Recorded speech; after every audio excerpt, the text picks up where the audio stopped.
오늘 본문에 보면은 요단강 동쪽에 있는 이스라엘의 접경 국가인 암몬, 이 암몬의 왕 나하스가 세상을 떠납니다.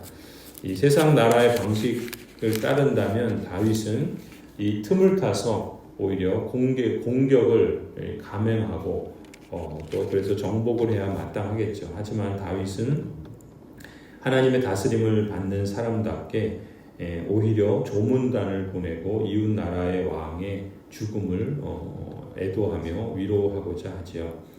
이 무비보셋에게, 이 사울의 아들이 무비보셋이죠. 이 무비보셋에게 군림하는 왕이 아니라 하나님의 은총을 베풀고자 했던 왕으로서 다윗. 그래서 다윗은 무비보셋만이 아니라 사람다운 삶을 살아가도록 다른 사람들에게 선을 행하는, 말하자면 라다의 사명을 실천하고자 하죠. 심지어 하나님을 모르는 이방인에게까지 그러한 은총을 베풀고자 힘씁니다.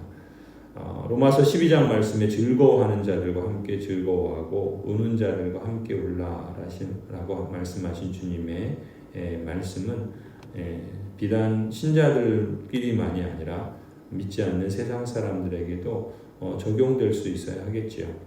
이 세상을 본받지 않는 것, 이 세상 사람에게 호의를 보이는 것, 그것을 우리는 구분할 필요가 있습니다. 그건 역시 지혜라고 할 수 있겠죠.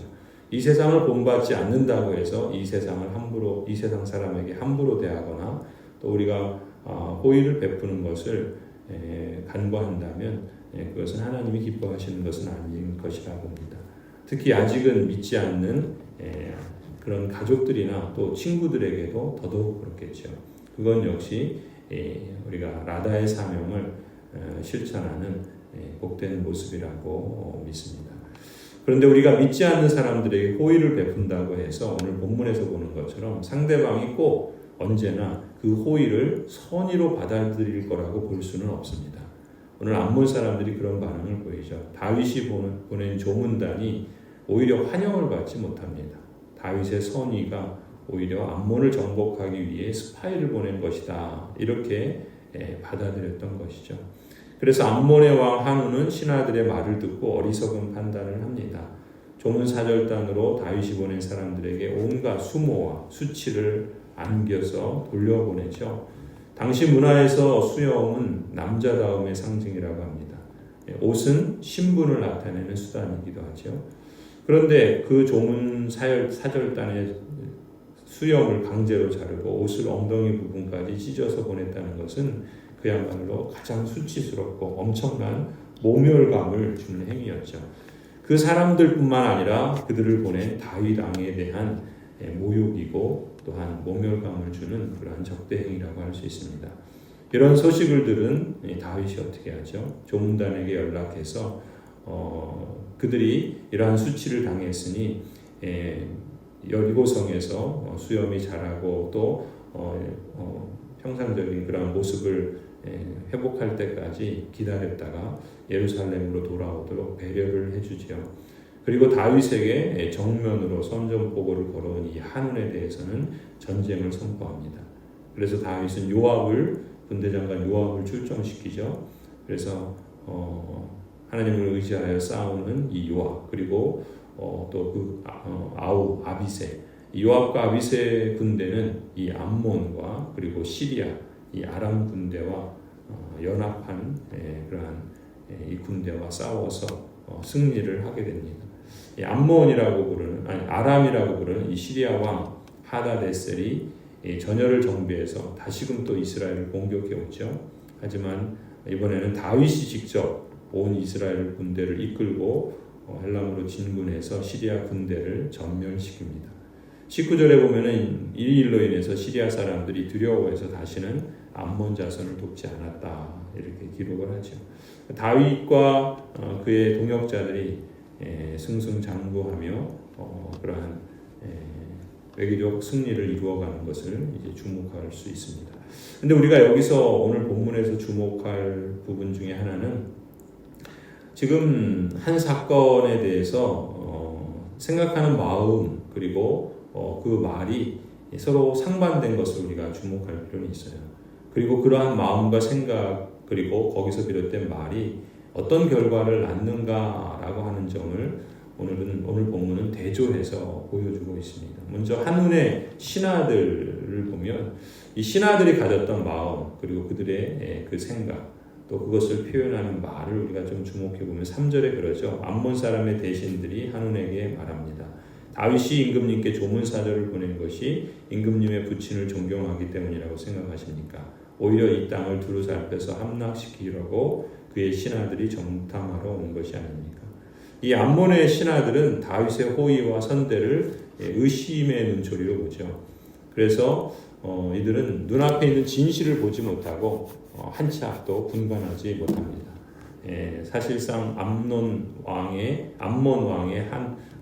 한운의 실질적인 눈 역할을 하고 그 왕의 발 역할을 하는 이 신하들이 이런 왜곡된 시각을 갖고 있고 그들의 그릇된 판단력이 결국은 암몬 왕과 그 나라를 절체절명의 위기에 몰아넣게 되죠. 이런 마음과 이런 말이 자연스럽게 어떤 행동을 낳게 되는가도 오늘 4절은 기록하고 있죠. 한운은 다윗의 신하들을 붙잡아서 그들의 수염을 깎고 입은 옷 가운데를 도려내어 양쪽 엉덩이가 드러나게 해서 돌려보냈다. 이 부정적인 그리고 비판적인 그리고 의심의 눈초리로 이렇게 보았던 생각 그리고 그 말은 한운 왕에게 영향을 미치고 한운은 그러한 판단과 그릇된 인식에 근거해서 어처구니 없는 그러한 행동을 하게 되죠. 6절에 암몬 사람들은 이렇게 행한 일이 다윗에게는 적대하는 것이고 다윗의 미움받을 짓이라는 것을 알면서도 이렇게 행한 것이죠. 그래서 어떻게 합니까? 전쟁이 일어날 것을 예상하고 전쟁을 준비하고 또 전쟁을 펼치게 되죠. 그래서 그들은 병거 32,000대를 빌리고 마아가 왕과 그의 군대를 고용합니다. 말하자면 용병을 사용해서라도 자신들의 세력을 공고히 하려고 이제 이렇게 말하자면 발악을 하는 것이죠. 그들은 와서 메드바 앞에 진을 치고 암몬 사람도 그들의 성읍에서 모여들어서 싸울 준비를 합니다.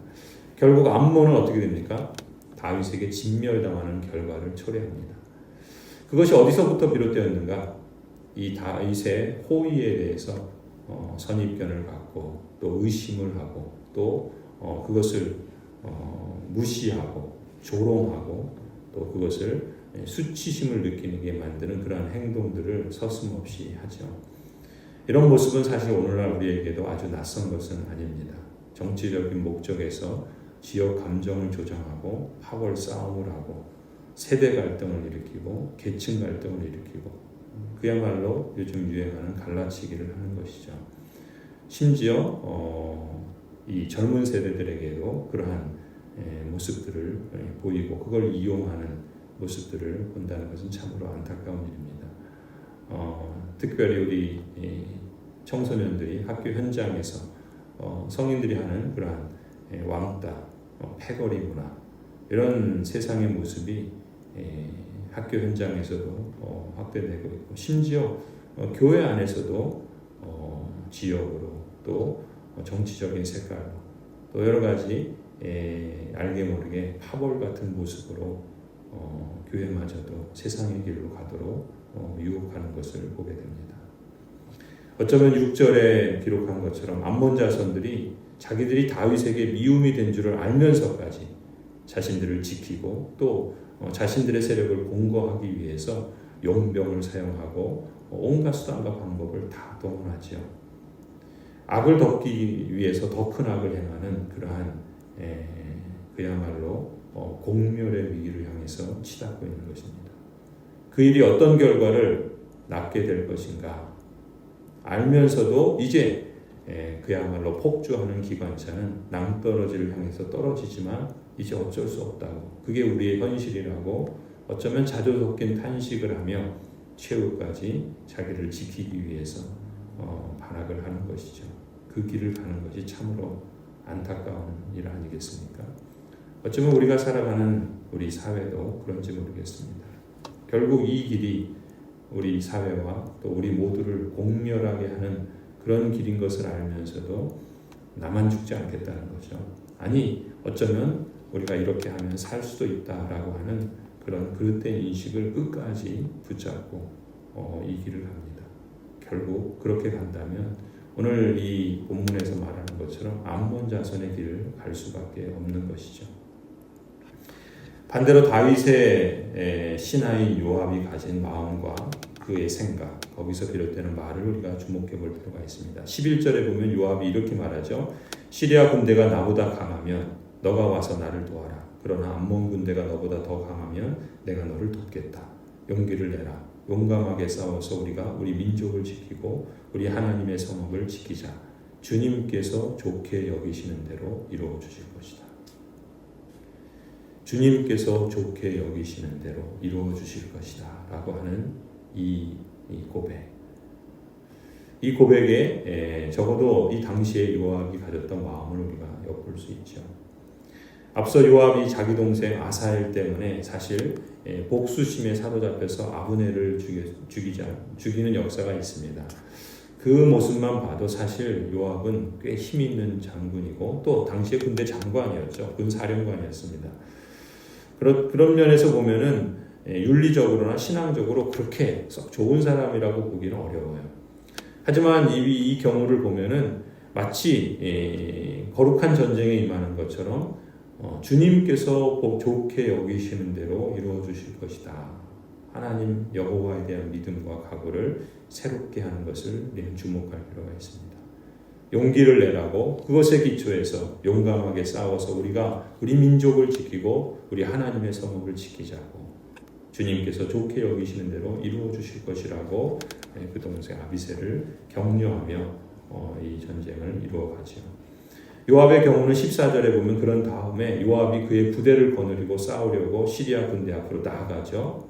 놀라운 것은 시리아 군대들이 요압 앞에서 혼비백산 도망하고 또 패배하게 됩니다. 하나님께서 요압이 마음에 품은 이러한 새로운 각오와 믿음을 보시고 그의 군대에게 승리를 주셨다 해도 틀린 말은 아닙니다. 우리가 우리 민족을 지키고 우리 하나님의 성읍을 지키자.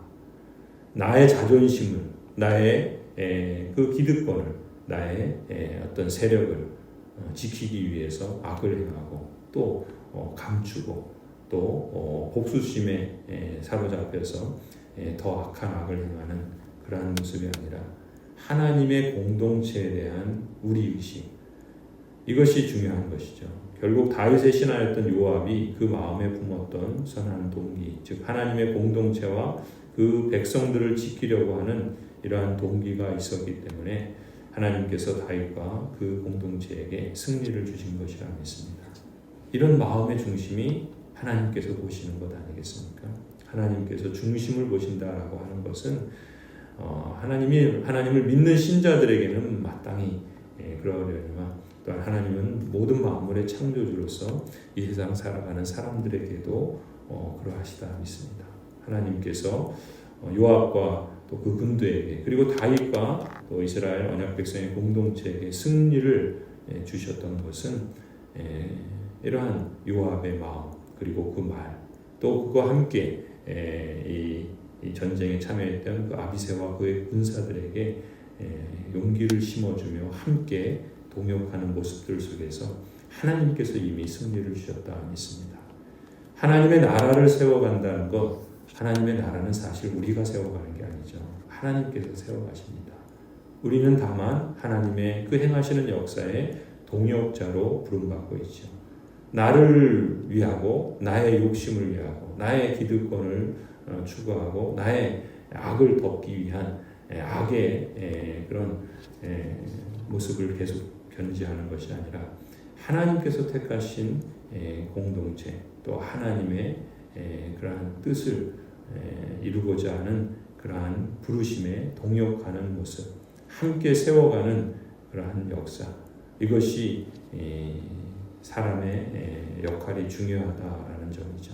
왕의 역할만이 아니라 그의 눈과 손이 되어주는 이 직분자들의 마음과 말, 그 행동이 참 아름답게 비춰지고 있는 것이죠. 성도 여러분, 신자로서 우리는 분명 미래에 장차 임할 하나님의 나라에서 완성된 하나님의 생명, 그 생명을 영원토록 누리게 살 것을 믿습니다. 그러한 약속을 우리가 받았기 때문에 동시에 우리는 우리의 인생의 마지막, 우리의 하나님께서 우리를 부르시는 그 죽음에 이르는 순간까지 우리는 끊임없이 하나님의 길이냐 세상의 길이냐를 선택하면서 살아야 할 것입니다. 그것은 신앙의 여정과 선택만이 아니라 우리가 이 사회를 살아가는 시민으로서의 삶의 여정과 선택에서도 마찬가지라고 믿습니다. 하나님께서 우리가 신앙적인 선택에만 복 주시는 것이 아니라 또 우리의 삶을 판단하는 것이 아니라 우리 인생 전체에서 우리가 살아가는 삶의 그러한 모습 속에서 하나님은 그렇게 우리를 평가하시고 또 우리에게 선대해 주시리라고 믿습니다. 다윗을 통해서 우리는 어떻게 사는 것이 하나님의 다스림 가운데 축복된 길을 가는 것인지를 배워야 할 뿐만 아니라 어떻게 신자로서 이 세상의 길에 빠지지 않고 무너지지 않고 또 하나님의 뜻을 따라 동역하며 하나님이 이루시는 그 역사에 우리도 동참하는 복을 누리며 살아가야 할 것인가 라는 것을 주목해 보아야 할 줄로 믿습니다. 남녀노소 할 것 없이 우리 모든 성도들이 우리 의식을 갖고 하나님의 공동체를 세우고자 하는 뜻을 따라서 마음을 늘 새롭게 하고 하나가 되어서 복된 길을 걸어가고 발전하는 모습을 나타내기를 간절히 축원합니다.